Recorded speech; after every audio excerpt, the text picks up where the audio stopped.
Maya Chen kept her eyes fixed on the polished metal floor of the transport shuttle as it descended toward the Galactic Military Academy. Around her, dozens of other recruits from various alien species chattered excitedly in their native tongues, their voices creating a symphony of anticipation that made her stomach twist with anxiety. The human girl pressed herself deeper into her seat, trying to become invisible among the towering Krillian warriors with their crystalline armor plating, the sleek Vorthon scouts whose silver skin shimmered with excitement, and the massive Thurok heavy infantry, whose very presence seemed to vibrate through the shuttle's hull. At barely 5 feet tall and weighing less than most alien children, Maya felt like a mistake that had somehow slipped through the Academy's selection process. "Look at the tiny human," rumbled a Thurok in the Universal Translator's mechanical voice. Did they accidentally recruit someone's pet? Laughter erupted from several seats, causing Maya to sink even lower. She had heard variations of this joke throughout the 3-day journey from Earth. Her human liaison officer had warned her that humans were still considered a novelty in galactic military circles. Most species viewed them as clever but physically inferior, suitable perhaps for technical support or logistics, but hardly warrior material. The Academy itself materialized through the viewport like something from a fever dream. Massive spires of living crystal reached toward the purple sky of Kepler 442b, their surfaces pulsing with energy conduits that powered the most advanced military training facility in known space. Weapon testing ranges sprawled across floating platforms that defied gravity, while holographic battlefields flickered in and out of existence in specialized training zones. As the shuttle touched down with barely a whisper, Maya gathered her single bag of belongings. Unlike the other recruits who carried ceremonial weapons and family artifacts, she possessed nothing but standard-issue gear and a worn photograph of her grandmother. The old woman had served in Earth's special forces before humanity made contact with the galactic community, and her weathered face seemed to offer silent encouragement from the faded image. The recruitment officer, a tall meridian with flowing tentacles instead of hair, processed each new arrival with ruthless efficiency. When Maya's turn came, the alien's 4 eyes focused on her with what might have been confusion. "Maya Chen, designation Human Terra 001, the officer announced, her voice carrying across the vast intake hall. "Species classification, Terran. Combat specialization, unassigned. Physical rating, below standard. Mental acuity, average. Recommendation, administrative placement." The words hit Maya like physical blows. She had scored in the top percentile on every examination Earth's military had given her, had trained relentlessly for 2 years to earn her place here. Yet the Academy's initial assessment relegated her to desk duty before she had even begun. Her assigned dormitory turned out to be a converted storage bay in the lower levels, far from the prestigious warrior quarters where most combat recruits lived. The room barely contained a bed, a small desk, and a wall-mounted display unit that would provide her daily assignments. As Maya unpacked her few possessions, she could hear the sounds of combat training echoing from the upper levels. Alien war cries mixing with the clash of weapons and the hum of energy shields. That evening, the Academy's orientation ceremony took place in the Grand Amphitheater, a massive arena where floating platforms held recruits from over 40 different species. Commander Vex 9, a legendary Zephyrian general whose 12 arms could wield weapons with deadly precision, addressed the assembled crowd. "You are here because your species believes you represent their finest warriors," Vex 9 declared, his translated voice booming across the arena. "But belief means nothing in the crucible of combat. Only 1 in 10 of you will graduate. The rest will wash out, transfer to support roles, or worse." Maya noticed how the commander's multiple eyes seemed to linger on her section, where the few human recruits sat clustered together like lost children. The message was clear. Humans were not expected to make the cut. The next morning brought Maya's first assignment, and her heart sank as she read the display. While other recruits reported to weapons training, advanced tactics courses, or zero-gravity combat simulations, she was assigned to the Academy's historical archives. Her job would be cataloging ancient battle records and maintaining database systems. The archives occupied a vast underground complex, filled with millions of records from thousands of years of galactic warfare.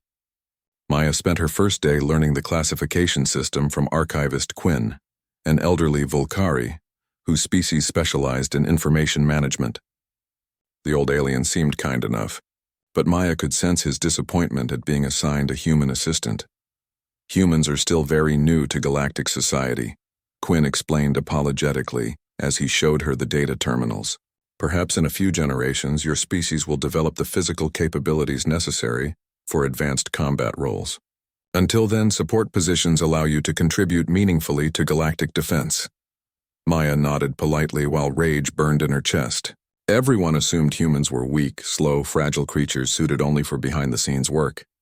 No one bothered to look deeper, to understand what humans had accomplished on their own world, or to consider that their apparent limitations might mask unexpected strengths. As days turned into weeks, Maya fell into a routine of quiet efficiency in the archives, while secretly observing the Academy's training programs through security feeds and stolen glimpses during mealtimes. She watched Krillian recruits shatter practice targets with their natural crystal weapons, saw Vorthon scouts move through obstacle courses like liquid mercury, and witnessed Thurok heavy infantry demolish reinforced barriers with their bare hands. But Maya also noticed things others missed. She saw the rigid patterns in alien combat styles, the predictable responses to standard tactics, the way each species relied on their natural advantages while ignoring their weaknesses. Most importantly, she began to understand that the Academy's training programs were designed around alien physiology and psychology, with no consideration for human capabilities. Late at night, alone in her cramped quarters, Maya began her own training regimen. She studied every combat record in the archives, analyzed thousands of battle scenarios, and quietly developed techniques that played to human strengths rather than trying to match alien advantages. She was done being dismissed as weak. The Academy would learn what humans were truly capable of, whether they wanted to or not. 3 months into her tenure at the Academy, Maya had become a ghost haunting the lower levels. Other recruits barely noticed the quiet human girl who appeared at mealtimes with downcast eyes and hurried through corridors with her head down. Even the instructors seemed to forget her existence, treating her as just another piece of administrative equipment. This invisibility had become Maya's greatest asset. While cataloging ancient battle records in the archives, she discovered something remarkable hidden in the Academy's vast database. Buried among millions of files were detailed psychological profiles and combat analyses of every species in the galactic community. The information was restricted to senior command staff, but Maya's archival access had inadvertently granted her clearance to materials that revealed the deepest secrets of alien military doctrine. The Krillians, for all their crystalline armor and energy weapons, suffered from a fatal flaw in their combat psychology. Their society valued honor above tactics, making them predictably aggressive and vulnerable to misdirection. The Vorthons relied so heavily on their enhanced speed that they became confused and disoriented when forced to fight at normal pace. The mighty Thurok, despite their overwhelming physical strength, possessed surprisingly fragile nervous systems that could be disrupted by specific frequencies of sound or light. Maya absorbed this knowledge like a sponge, building detailed mental maps of every species' strengths and weaknesses. But more importantly, she began to understand why humans had been so consistently underestimated. Every assessment focused on raw physical capabilities, measuring strength, speed, and natural weapons. No one evaluated the traits that made humans uniquely dangerous: adaptability, unpredictability, and the ability to think creatively under pressure. Her opportunity to prove this theory came during the Academy's monthly combat assessment day. All recruits, regardless of their assigned roles, were required to participate in basic combat evaluations to maintain their certification. Maya had dreaded these sessions, where her poor performance consistently reinforced everyone's low expectations. The testing arena buzzed with activity as recruits demonstrated their skills against holographic opponents. Maya watched from the sidelines as her fellow humans struggled through the standard scenarios, their Earth-based training proving inadequate against alien combat systems. When her name was called, scattered laughter rippled through the observation deck where off-duty students gathered to watch the evaluations. Maya Chen, announced Instructor Korex, a battle-scarred Krillian veteran whose crystal arm bore the marks of countless conflicts. Standard combat assessment. Holographic opponent, Thurok Warrior, difficulty level 2. The arena shifted around Maya as energy projectors created a realistic battlefield environment. Across from her materialized a massive Thurok warrior, its holographic form crackling with simulated power. The creature stood nearly 8 feet tall, its arms thick as tree trunks and its hide armored with natural bone plates. In its hands, a warhammer hummed with deadly energy. Maya felt every eye in the arena focused on her as she picked up a standard-issue plasma rifle. The weapon felt heavy and awkward in her small hands, designed for larger alien physiology. Around the observation deck, she could hear whispered comments and barely suppressed snickers. Even the instructors seemed to view this as a formality, a box to check before moving on to more interesting demonstrations. The holographic Thurok charged with a thunderous roar that would have sent most creatures fleeing in terror. Maya stood perfectly still, her expression calm, as the massive warrior closed the distance between them. At the last possible second, she stepped aside with minimal movement, allowing the creature's momentum to carry it past her position. The audience assumed she had simply dodged out of fear, but Maya was implementing tactics no one expected. As the Thurok spun to face her again, she fired her plasma rifle not at its armored torso but at the ground beneath its feet. The energy blast created a small crater that threw the creature off balance, and Maya immediately followed up with a second shot aimed at its eyes. Temporarily blinded, the Thurok warrior swung its hammer wildly, trying to catch its elusive opponent, but Maya was no longer where anyone expected her to be. She had dropped the heavy plasma rifle and retrieved a simple kinetic sidearm, using the weapon's lighter weight to maintain mobility while targeting the creature's few vulnerable points. What happened next sent shockwaves through the observation deck. Maya began moving in patterns that seemed almost like dancing, flowing around the Thurok's attacks while delivering precise shots to its joints and sensory organs. She wasn't trying to overpower the creature through brute force, but instead, systematically dismantling its ability to fight effectively. The holographic Thurok, programmed with standard combat algorithms, couldn't adapt to Maya's unconventional tactics. It had been designed to face opponents who would engage it directly, matching strength against strength. Maya's strategy of constant movement, targeted precision strikes, and environmental manipulation fell completely outside its response parameters. Within minutes, the mighty holographic warrior collapsed, its systems registering a complete combat defeat. The arena fell silent as the simulation ended, leaving Maya standing alone in the center of the training ground. She calmly retrieved her gear and prepared to leave, but Instructor Korex's voice stopped her. "Cadet Chen," the Krillian called out, his translated voice carrying a note of confusion. "Remain for evaluation review." As the other recruits filed out of the arena, many stealing glances at the human girl who had just accomplished the impossible, Maya found herself facing a panel of bewildered instructors. They reviewed the combat footage in slow motion, analyzing every movement and decision she had made during the engagement. "This is highly irregular," muttered Commander Thex, a Vorthan tactical specialist whose silver features reflected the arena's lighting. "The Thurok combat program has a 97% success rate against recruits of your experience level. How did you identify its vulnerabilities so quickly?" Maya chose her words carefully, not wanting to reveal the extent of her research into alien weaknesses. "I observed that the hologram was programmed for direct confrontation. When I changed the parameters of engagement, it couldn't adapt."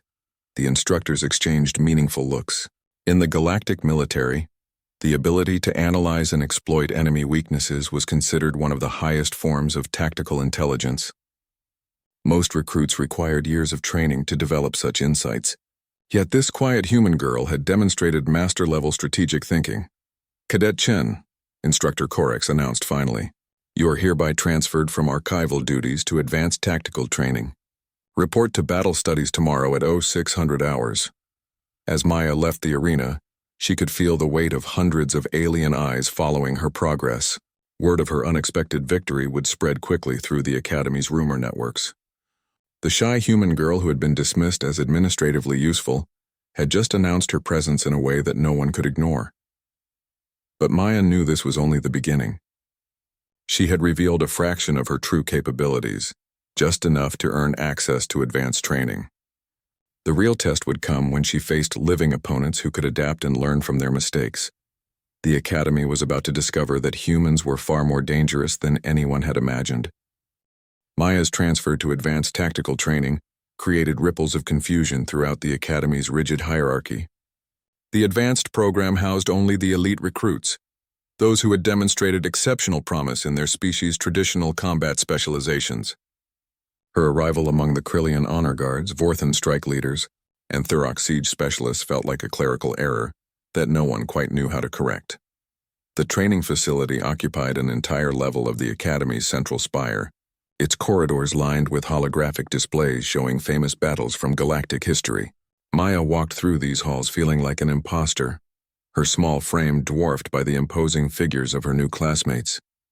Unlike the general population of recruits, these elite students had taken notice of the human who had somehow earned her way into their exclusive ranks. "I heard she defeated a Thurok simulation through pure luck," whispered Zek's core, a Krillian whose crystalline skin gleamed with traces of precious metals that marked him as nobility. "Probably a glitch in the program." "My analysis suggests otherwise," replied Veth9, a Vorthan whose silver features bore the geometric tattoos of a tactical prodigy. "The combat footage shows deliberate strategy, not random chance. But how could a human develop such insights without proper training?" Maya pretended not to hear these conversations, maintaining her facade of quiet humility, while internally cataloging every detail about her new classmates. The advanced program attracted the most overconfident recruits from each species, those who had never faced real challenge or failure. Their arrogance would be a weapon she could use against them when the time came. Her first class, Xenobiology Combat Applications, was taught by Professor Mexvel, an ancient Zephyrian whose 12 arms moved in hypnotic patterns as he lectured about the physiological advantages and disadvantages of different species in combat situations. Maya sat in the back row, her notebook filling with observations that went far beyond the official curriculum. "The Thurok nervous system," Professor Mexvel explained, gesturing with 6 of his arms while the others manipulated holographic anatomical displays, "processes pain signals at roughly half the speed of most species. This allows them to continue fighting through injuries that would incapacitate others, but also makes them vulnerable to cumulative damage they don't immediately recognize." Maya noted this information alongside her own research, cross-referencing it with combat techniques she had developed during her months in the archives. Every weakness the professor described was a potential exploit, every strength a challenge to overcome through superior tactics and preparation. The real test came during the practical exercise period, where students engaged in live combat training against each other under instructor supervision. Maya had been dreading this moment, knowing that her secret would be much harder to maintain against living opponents who could adapt and learn. She found herself paired against Korzeth, a massive Thurok warrior whose family had produced generals for 17 generations. The creature towered over her by more than 3 feet, its natural bone armor gleaming under the training room's lights.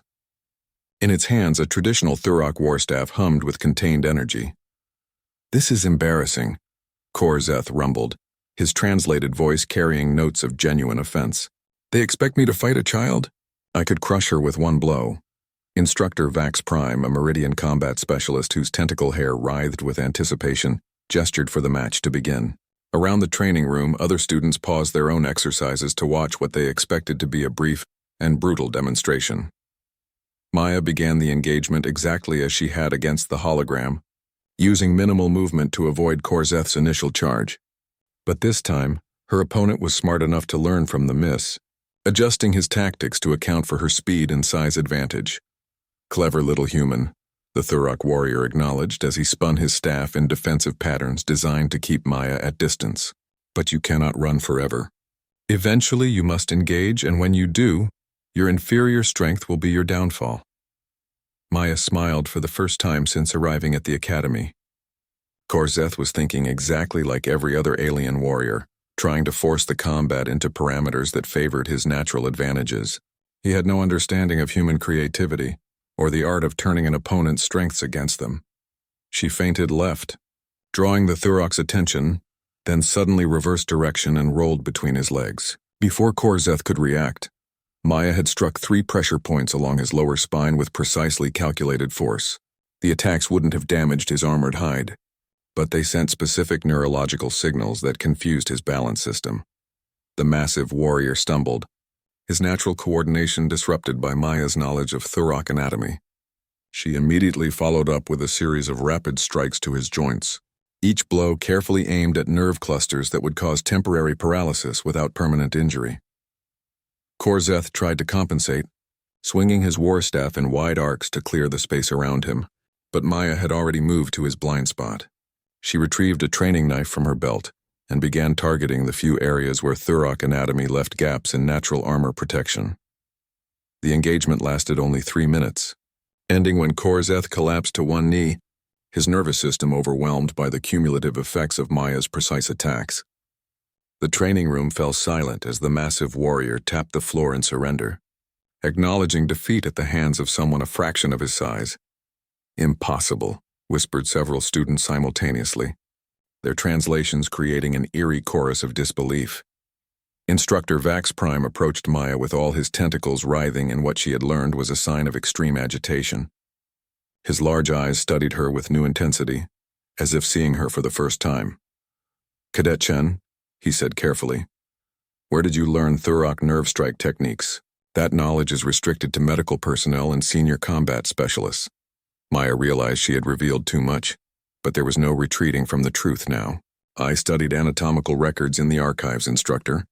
I noticed patterns in the nerve cluster arrangements that suggested vulnerabilities." The instructor's tentacles went completely still, a reaction Maya knew indicated shock among Meridians. "You developed those techniques independently? Without formal training or guidance?" "Yes, instructor." Professor Maxwell, who had arrived to observe the training session, approached with 6 of his 12 arms, gesturing in rapid patterns that indicated intense calculation. "Cadet Chen, you will report to my office immediately following this session. We need to discuss your educational background in detail." As Maya helped Korzeth to his feet, the Thurok warrior studied her with new respect. "You fight with honor," he rumbled, "but also with cunning that goes beyond honor. This is unsettling." The other students gave Maya a wide berth as she collected her gear and prepared to leave. She could feel their mixture of fear, confusion, and grudging respect.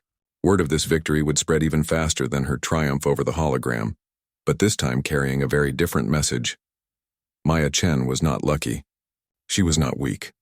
She was something the Academy had never encountered before.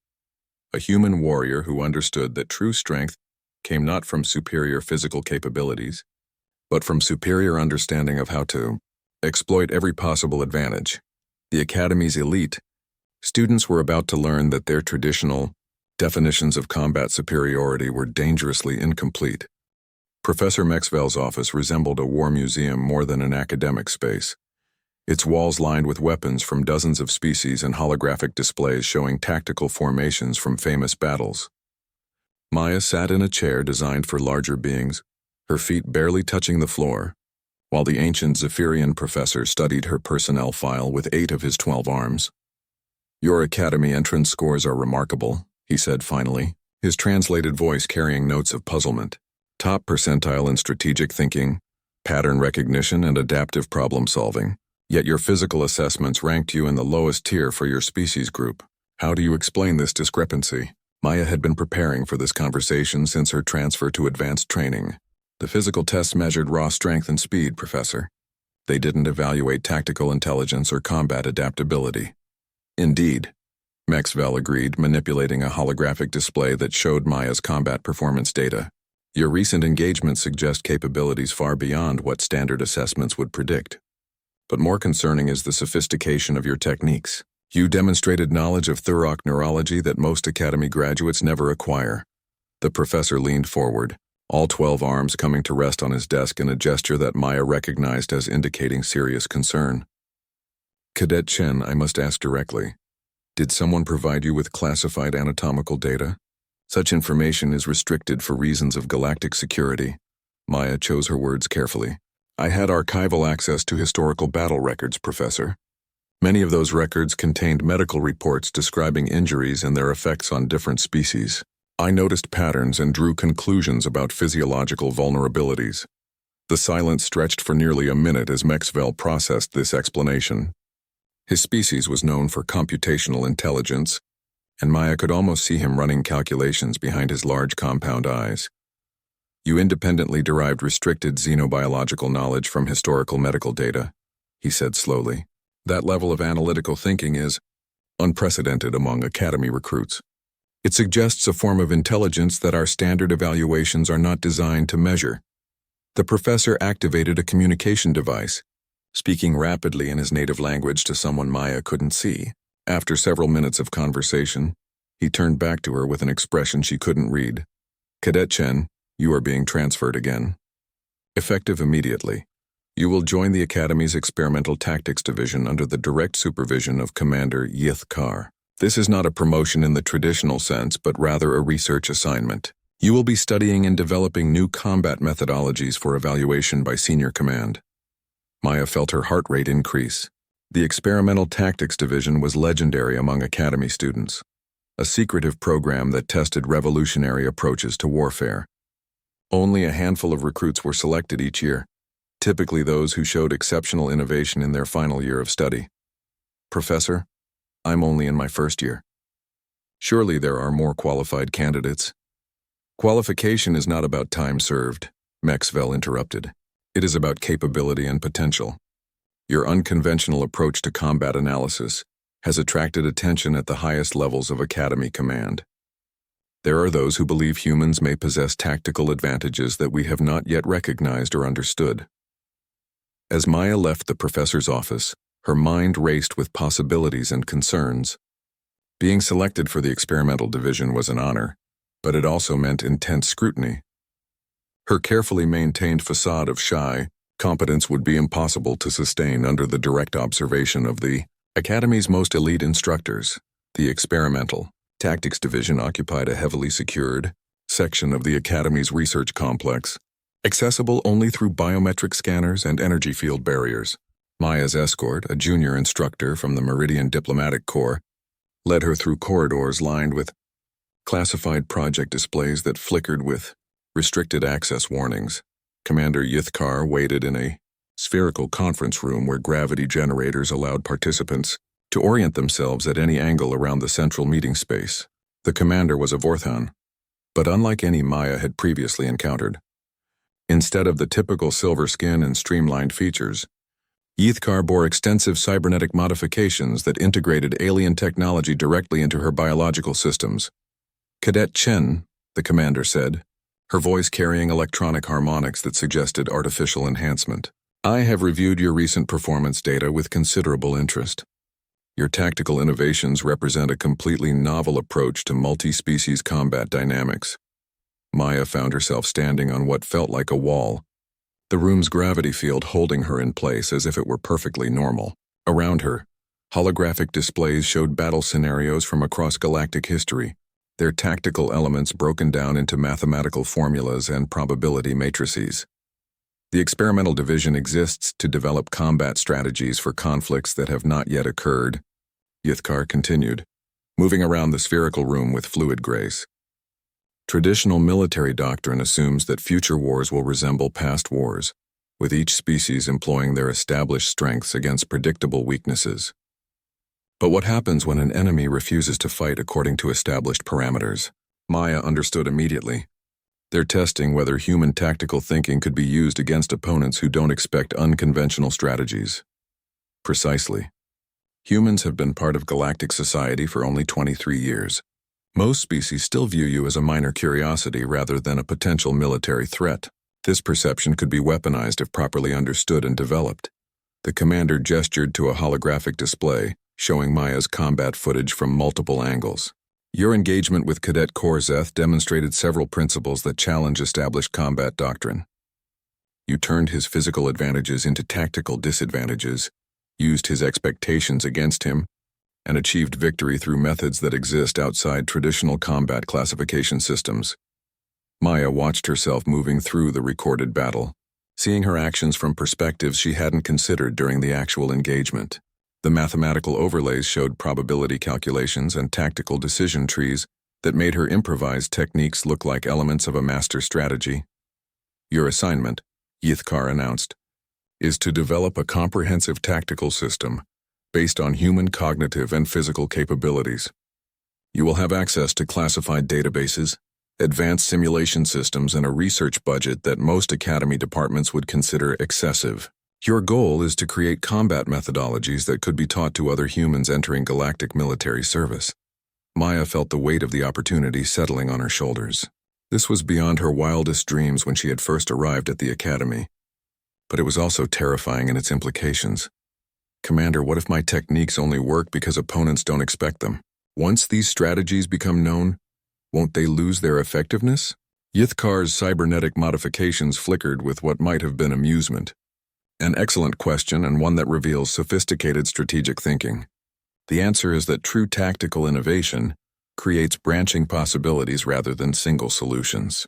If your initial approach is comprehensive enough, it will generate multiple adaptation paths that remain effective even after. Enemies learn to counter specific techniques. The commander manipulated the room's displays to show theoretical battle scenarios involving human forces against various alien opponents. You have 6 months to develop your tactical system, Cadet Chen. At the end of that period, your methodologies will be tested in live exercises against the Academy's most elite units. If successful, your work will be classified at the highest levels and used to train a new generation of human warriors. As Maya left the conference room, her head spinning with the magnitude of her new assignment, she realized that her carefully planned approach to proving human worth had taken an unexpected turn. She was no longer trying to earn acceptance through quiet competence. The Academy wanted her to revolutionize warfare itself. Maya's new laboratory in the Experimental Tactics Division resembled something between a library and a weapons testing facility. Banks of quantum computers processed tactical simulations at superhuman speeds, while holographic projectors created realistic battlefield environments that could shift between dozens of different planetary conditions. Advanced fabrication units stood ready to produce prototypes of any equipment her research might require. The isolation was both blessing and curse. Maya had unlimited access to classified military databases containing detailed analyses of every known species' combat capabilities, psychological profiles, and strategic doctrines. But she also found herself working alone for 16 hours a day, developing theories that no one else in the galaxy would be qualified to evaluate until her research was complete. Her approach to the problem was methodical and comprehensive. Rather than simply expanding on the improvised techniques that had brought her to the division's attention, Maya began with fundamental questions about human nature and how it might translate into military advantage. Humans, she realized, possessed several unique characteristics that had been overlooked in standard galactic military assessments. Their species had evolved as persistence hunters, capable of tracking prey across vast distances through endurance rather than speed. They were also remarkably adaptable, having spread across environments ranging from Arctic tundra to desert wasteland without significant biological modification. But most importantly, humans were unpredictable in ways that purely logical species found deeply unsettling. While aliens developed combat strategies based on mathematical optimization and species-specific advantages, humans relied on intuition, improvisation, and the ability to make seemingly irrational decisions that somehow produced effective results. Maya began developing what she called the Adaptive Response Protocol, a tactical system that deliberately avoided rigid patterns or predictable strategies. Instead of teaching specific techniques, the system focused on principles of observation, adaptation, and creative problem-solving that could be applied to any combat situation. The quantum computers processed thousands of simulations as Maya tested her theories against virtual opponents representing every known species. The results were remarkable but also troubling. Human forces using her protocols consistently outperformed expectations against numerically superior enemies. But the victories came at the cost of higher casualty rates among human units. The problem, Maya explained to her research logs, speaking aloud to help organize her thoughts, is that human tactics are inherently high risk. We achieve victory by doing things that logical species consider too dangerous to attempt. But if we're going to compete in galactic warfare, we need to find ways to maintain our unpredictability while minimizing unnecessary losses. Her breakthrough came during a simulation where human forces faced a combined Krillian-Thurok assault force. Traditional tactics would have been suicidal against such overwhelming power, but Maya's protocol suggested a radically different approach. Instead of engaging the enemy directly, human units would focus on disrupting enemy coordination and exploiting the psychological differences between allied species. The simulation played out like a masterpiece of asymmetric warfare. Human forces used their superior adaptability to constantly shift tactics, preventing the enemy from developing effective countermeasures. They targeted communication systems and command structures rather than engaging in direct combat. Most importantly, they exploited the cultural differences between Krillians and Thurok, using misdirection and false intelligence to turn the allied species against each other.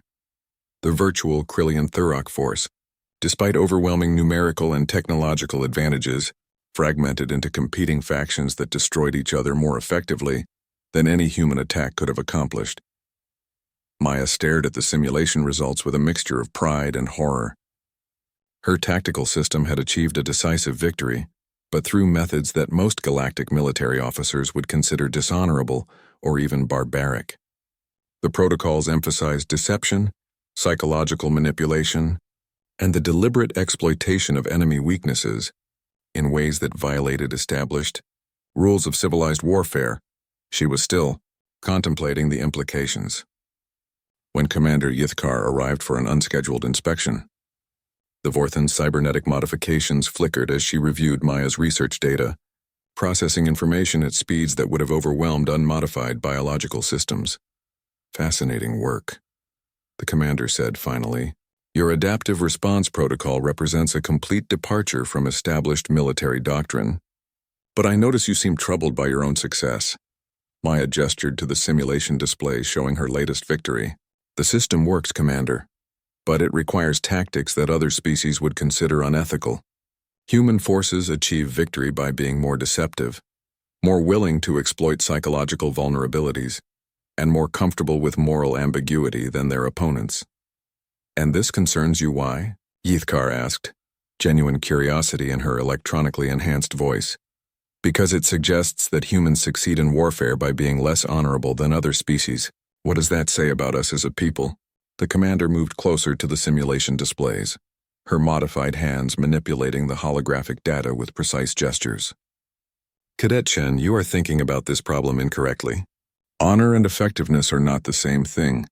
Your protocols achieve victory with minimal casualties among human forces while neutralizing threats that could potentially destroy entire star systems. Yithkar activated a new set of displays showing statistical analyses of galactic conflicts over the past millennium. Traditional honorable warfare between advanced species typically results in mutual annihilation or Pyrrhic victories that leave both sides weakened for generations. Your approach achieves decisive results with far less destruction. Maya studied the comparative data, seeing the patterns that Yithkar was highlighting.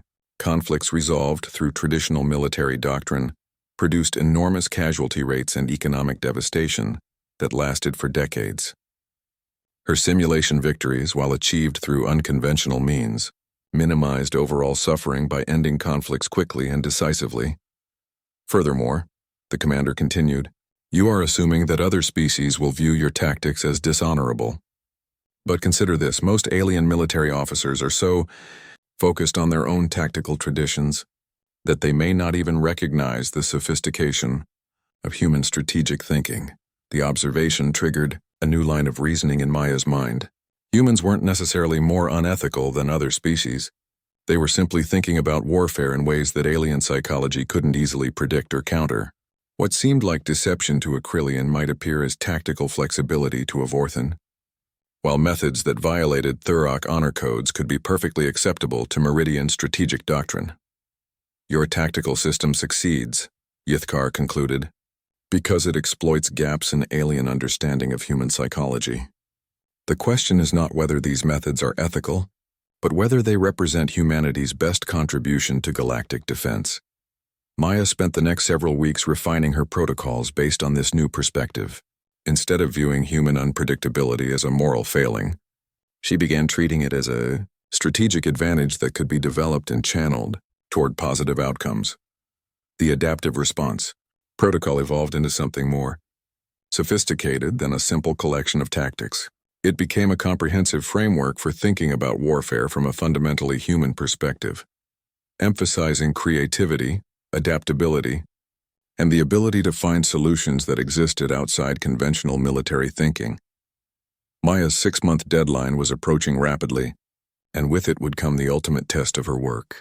The Academy's most elite units would face human forces, using her protocols in live combat exercises that would determine whether her research represented a genuine revolution in military science or simply an interesting academic curiosity. The shy human girl who had arrived at the Academy expecting to serve in administrative support was about to discover whether she had created the foundation for a new era of human military dominance. The Academy's grand training complex had been transformed into a massive battlefield spanning multiple environments, from urban warfare zones to asteroid mining facilities. Maya stood in the Observation Command Center, surrounded by senior officers from dozens of species, as final preparations were made for the most comprehensive combat exercise in Academy history. Her 6 months of research had culminated in this moment, a live test of the adaptive response protocol against the Academy's most elite units. 12 human volunteers, hastily recruited from Earth's military forces, had spent the past month learning Maya's tactical system under her direct supervision. They would face opposition forces that included the Academy's top graduates from 5 different species, all equipped with advanced weaponry and operating under optimal conditions. The odds were deliberately stacked against the human test unit. Maya's research needed to prove not just that her protocols worked, but that they could overcome overwhelming disadvantages in numbers, technology, and raw physical capability. Anything less than decisive victory would be considered failure. The opposition force consists of 36 Academy elites, announced General Corex Prime, the Academy's supreme commander whose crystalline armor bore the marks of 100 battles. They have been briefed that they face human forces using experimental tactics, but they have received no specific intelligence about your protocols. This will test whether your system maintains effectiveness when enemies know to expect unconventional approaches. Maya nodded, her stomach tight with anxiety. Commander Yithkar had warned her that failure would not just end her research project, but could potentially damage humanity's standing in the galactic military community for generations. Success, however, could revolutionize how humans were integrated into galactic defense forces. The exercise began at dawn, with human forces deploying into a simulated colonial settlement, while opposition units took positions in the surrounding terrain. Maya watched through multiple camera feeds as her 12 volunteers implemented the protocols she had spent months developing. Instead of establishing defensive positions like traditional military doctrine would dictate, the human unit immediately dispersed into the civilian population of holographic colonists. They shed their military uniforms in favor of civilian clothing and began moving through the settlement in small groups that appeared to be ordinary residents going about daily activities. The opposition forces, led by elite Krillian shock troops supported by Vorthan reconnaissance specialists and Thurok heavy infantry, approached the settlement expecting to engage a conventionally deployed enemy. Their sensors detected human life signs throughout the area, but the readings were scattered and showed no clear military formation patterns. "What are they doing?" rumbled General Corex Prime, his translated voice carrying notes of confusion. "The humans appear to have abandoned all defensive positions." Maya remained silent, watching as the first phase of her protocol unfolded. The human teams weren't retreating. They were gathering intelligence on enemy movements, while presenting no obvious targets for attack. Each team observed different aspects of the opposition force, building a comprehensive picture of enemy capabilities and tactical preferences. The Krillian commander, growing frustrated with the lack of visible targets, ordered a systematic sweep of the settlement. This was exactly what Maya's protocols had anticipated. Alien forces trained in conventional warfare would naturally resort to predictable search patterns when faced with an unconventional enemy deployment. As the Krillian troops moved through the settlement in standard formation, the human teams began implementing the second phase of the protocol.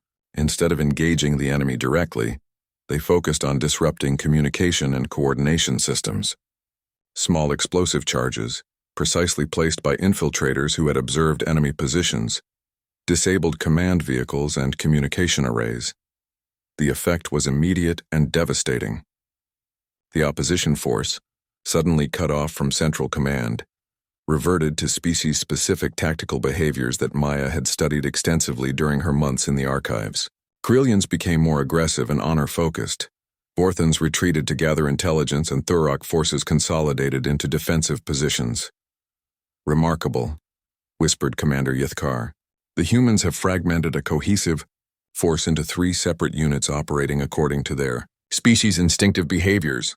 The third phase of Maya's protocol exploited this fragmentation ruthlessly. Human teams, now functioning as independent cells, began targeting each alien species with tactics specifically designed to exploit their psychological and physiological weaknesses. Against the aggressive Krillians, humans used hit-and-run attacks that played to alien expectations of honorable combat, while denying them the direct confrontation they craved. The crystal-armored warriors found themselves chasing shadows, their energy reserves depleting as they pursued enemies who refused to stand and fight. The Vorthon reconnaissance specialists faced a different challenge. Human teams used their knowledge of Vorthon-enhanced speed to set traps in confined spaces, where superior velocity became a disadvantage. Several Vorthons were captured after running headfirst into carefully positioned obstacles, while moving too fast to react. The Thurok heavy infantry, consolidated into their defensive positions, discovered that their impressive fortifications had become prisons. Human teams used the aliens' own psychological profile against them, employing sound frequencies and light patterns that disrupted Thurok nervous systems. The mighty warriors found themselves unable to maintain focus or coordination, their natural advantages neutralized by precisely applied scientific knowledge. Within 4 hours, the opposition force had been systematically dismantled, not through superior firepower or technology, but through a comprehensive understanding of alien psychology, combined with tactical flexibility that existed, completely outside conventional military thinking. The exercise concluded with the capture of the opposition force's command staff, achieved when human infiltrators revealed they had been observing enemy leadership positions since the engagement began. The final phase of Maya's protocol involved using detailed knowledge of enemy command structure to neutralize decision-making capability at its source. Silence filled the command center as senior officers processed what they had witnessed. 36 of the Academy's finest graduates, equipped with superior weapons and operating under optimal conditions, had been defeated by 12 humans using tactics that seemed to violate every principle of civilized warfare. General Corex Prime was the first to speak, his crystalline features reflecting the command center's lights as he turned to Maya. "Cadet Chen, your tactical system has achieved results that should be impossible, according to established military science. But I must ask, are these methods replicable by average human forces, or do they require exceptional personnel?" Maya had anticipated this question during her months of research. "General, the protocols are designed around average human capabilities rather than exceptional ones. The 12 volunteers were selected for psychological profile rather than combat experience. The system works because it leverages natural human traits like adaptability and creative thinking, rather than requiring special training or enhanced abilities." Commander Yithkar stepped forward, her cybernetic modifications flickering with rapid data processing. "The implications are staggering. If these protocols can be taught to standard human military units, it would represent the most significant advancement in asymmetric warfare theory in galactic history. But it was the reaction of the defeated opposition commanders that truly validated Maya's work. As they were debriefed about the exercise, their responses revealed complete bewilderment at human tactical thinking. "They fought without honor," complained the Krillian commander. "How can victory be meaningful when achieved through deception and misdirection?" "Their movements made no logical sense," added the Vorthon reconnaissance leader. "Our predictive algorithms failed because human behavior follows no discernible pattern." The Thurok heavy infantry commander simply shook his massive head. "They turned our strengths into weaknesses. I do not understand how this is possible." Maya realized that she had accomplished something more significant than developing new combat tactics. She had proven that human cognitive patterns represented a completely novel approach to warfare that alien psychology was fundamentally unprepared to counter. The Academy's evaluation board would spend weeks analyzing the exercise results, but Maya already knew the outcome. Her adaptive response protocol would be classified at the highest levels and used to train a new generation of human warriors who would serve as the galactic community's secret weapon against threats that conventional forces could not defeat. Their shy human girl who had once been relegated to archival duties had revolutionized warfare itself. 6 months after the revolutionary combat exercise, Maya found herself standing before the Galactic Defense Council in the capital city of New Geneva, Earth. The marble halls of the government complex bore flags from 47 member species, but today all attention focused on the slight human woman who had fundamentally changed how the galaxy thought about warfare. The council chamber accommodated representatives from every major species, their diverse forms arranged in a semicircle around a central speaking platform. Maya wore the dark blue uniform of a newly commissioned lieutenant in the Galactic Defense Force, her insignia marking her as a specialist in unconventional warfare theory. The shy academy cadet was gone, replaced by a confident officer whose work had already influenced military doctrine across dozens of star systems. Lieutenant Chen, announced Council Chairman Vexthane, a distinguished Meridian whose tentacle hair rippled with formal authority. Your adaptive response protocol has been tested in 17 separate scenarios by forces from 12 different species. The results have been consistent and, frankly, revolutionary. Today we are here to discuss the broader implications of your research. Maya stepped forward, her presentation materials appearing as holographic displays around the chamber. The data told an incredible story. Human forces using her protocols had achieved victory ratios that exceeded theoretical maximums for asymmetric warfare. More importantly, they had done so while minimizing casualties and collateral damage in ways that traditional military doctrine considered impossible. Honored representatives, Maya began, her voice carrying the confidence earned through months of validation. The adaptive response protocol succeeds because it operates from fundamentally different assumptions about the nature of conflict. Where traditional warfare focuses on matching strength against strength, human tactical thinking emphasizes creative problem-solving and adaptive responses to changing conditions. She activated displays showing comparative analysis between human and alien military psychology. Our research has revealed that most species develop combat doctrines based on their evolutionary advantages and cultural values. Krillians emphasize honor and direct confrontation because their crystalline physiology makes them naturally suited for energy-based combat. Vortons prefer speed and precision because their enhanced reflexes provide clear tactical advantages. The chamber stirred as representatives recognized their own species' characteristics. In Maya's analysis, several alien delegates exchanged looks that suggested discomfort with having their tactical preferences so thoroughly cataloged and understood. Humans, Maya continued, evolved as persistence hunters and environmental adapters. We succeeded not through superior physical capabilities but through the ability to outlast, outthink, and outadapt our challenges. This creates a tactical mindset that is uniquely suited to conflicts where conventional approaches fail. General Corex Prime, now serving as Maya's military liaison, stepped forward to address the political implications. The lieutenant's work has applications beyond simple combat tactics. Human strategic thinking could be invaluable in responding to threats that don't conform to established patterns of galactic conflict. Maya nodded, activating new displays that showed theoretical scenarios involving unknown alien species, rogue artificial intelligences, and other unpredictable threats. The adaptive response protocol is designed to function effectively against opponents whose capabilities and psychology are completely unknown. This makes human forces ideal for first contact situations, exploration missions into dangerous territories, and conflicts involving entities that operate outside conventional military understanding. Representative Quinvor, a Thurok diplomat whose massive frame dominated his section of the chamber, raised a concern that Maya had been expecting. Lieutenant Chen, your tactical system achieves impressive results, but it requires methods that many species would consider unconventional. How do we ensure that human forces operate within acceptable ethical parameters? The question struck at the heart of ongoing debates within galactic military circles.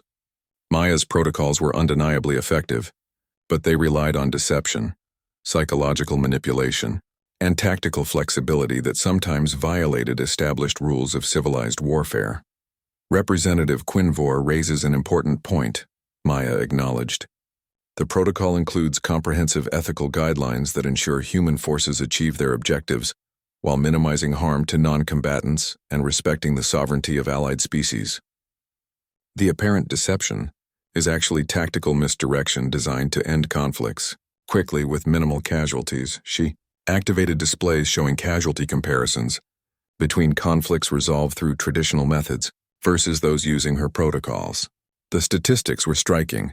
Human tactical approaches consistently produced lower overall loss of life, reduced infrastructure damage, and shorter conflict durations. Moreover, Maya added, the protocol emphasizes neutralization rather than destruction.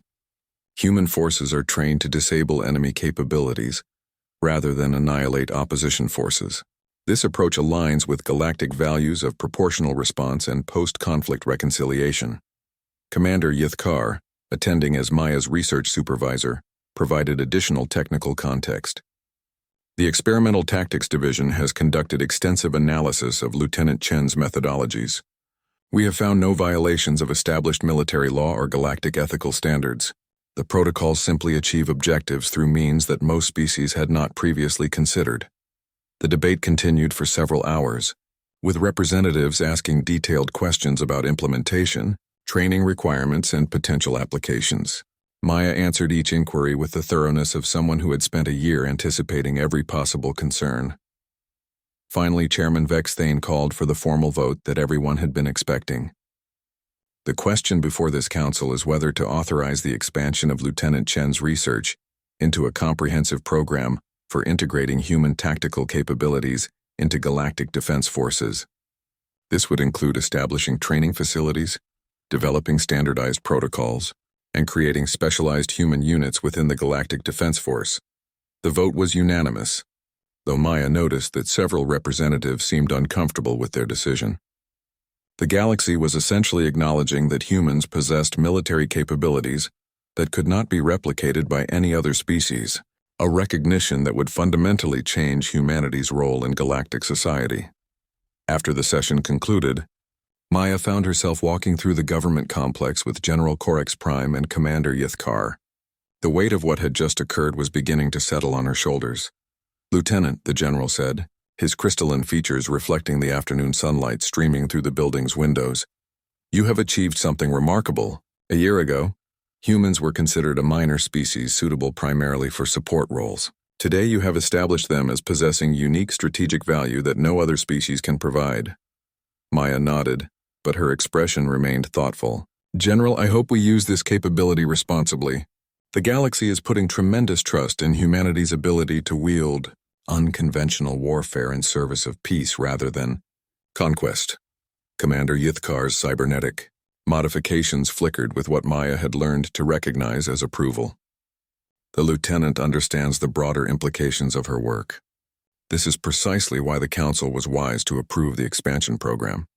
As they reached the building's main entrance, Maya paused to look back at the council chamber where representatives from dozens of species had just voted to fundamentally change how the galaxy approached warfare. The shy human girl who had arrived at the academy expecting to spend her career filing reports had instead revolutionized military science.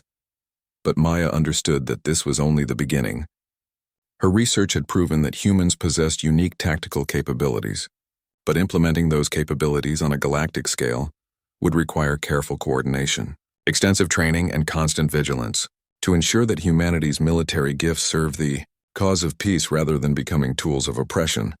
The Academy had discovered that their most lethal warrior was indeed the quiet human they had once called shy. Now the galaxy would learn what humans could accomplish when their true potential was finally recognized and properly directed. Maya Chen stepped into the sunlight, ready to begin the next phase of humanity's journey from galactic newcomers to the galaxy's most uniquely valuable defenders. The universe had no idea what humans were truly capable of, but they were about to find out.